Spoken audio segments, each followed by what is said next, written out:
നമസ്കാരം, മലയാളി വാർത്തയിലേക്ക് സ്വാഗതം. കുതിക്കാൻ യുഎയുടെ വമ്പൻ നീക്കം.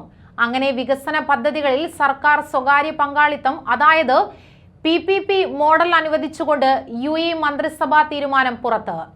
യുഎഇ വൈസ് പ്രസിഡന്റും പ്രധാനമന്ത്രിയും ദുബായ് ഭരണാധികാരിയുമായ Sheikh Mohammed bin Rashid Al മക്തൂമാണ് ഇതുമായി ബന്ധപ്പെട്ട മന്ത്രിസഭാ തീരുമാനം പ്രഖ്യാപിച്ചത്. രാജ്യത്തിന്റെ വികസനത്തിൽ സ്വകാര്യ മേഖലയുടെ പങ്ക് ശക്തിപ്പെടുത്തുകയെന്നുള്ള ലക്ഷ്യത്തോടെയാണ് നടപടിയെന്ന് അദ്ദേഹം പറഞ്ഞു. ഞായറാഴ്ച ചേർന്ന മന്ത്രിസഭാ യോഗത്തിന്റേതാണ് തീരുമാനം.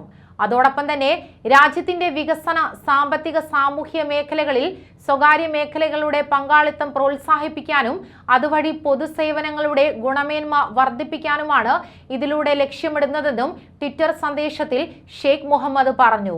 ഇത് കൂടുതൽ സ്വകാര്യ നിക്ഷേപത്തിന് അവസരം ഒരുക്കുമെന്നും പദ്ധതികളിൽ മത്സരക്ഷമത കൊണ്ടുവരാനാവുമെന്നും അദ്ദേഹം കൂട്ടിച്ചേർത്തു.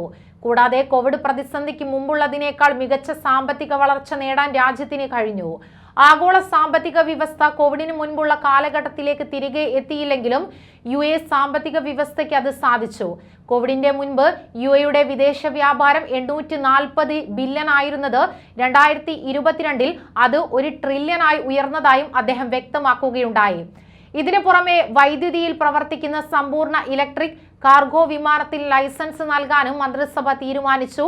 ഇതോടെ ഇലക്ട്രിക് ചരക്ക് വിമാനത്തിന് നൽകുന്ന ആദ്യ ഗൾഫ് രാജ്യമായി യുഎഇ മാറി. ചരക്ക് ഗതാഗത മേഖലയിലും പരിസ്ഥിതി സംരക്ഷണ രംഗത്തും വലിയ മാറ്റങ്ങൾക്ക് കാരണമാകുന്ന സുപ്രധാന തീരുമാനമാണിതെന്നും ഷെയ്ഖ് മുഹമ്മദ് പറഞ്ഞു. അതേസമയം ഈ പുതിയ സംവിധാനം ചരക്ക് ഗതാഗതത്തിന്റെ ചിലവ് കുറയ്ക്കാനും പരിസ്ഥിതി സൗഹൃദ ഊർജത്തിന്റെ ഉപയോഗം കൂടുതൽ മേഖലകളിലേക്ക് വ്യാപിക്കാനും സഹായകമാകും. യുഎസിലെയും യൂറോപ്പിലെയും പ്രധാന വിമാന നിർമ്മാതാക്കൾ സമ്പൂർണ്ണ വൈദ്യുതി വിമാനവും electric vertical take off and landing വിമാനങ്ങളും വികസിപ്പിക്കുന്നുണ്ട്. 2050ഓടെ നെറ്റ് സീറോ എമിഷൻ എന്ന നേട്ടം കൈവരിക്കുകയെന്നുള്ളത് യുഎയുടെ പ്രഖ്യാപിത ലക്ഷ്യം കൈവരിക്കുന്നതിന്റെ ഭാഗമായാണ് ഈ നടപടിയെന്നും അദ്ദേഹം പറഞ്ഞു.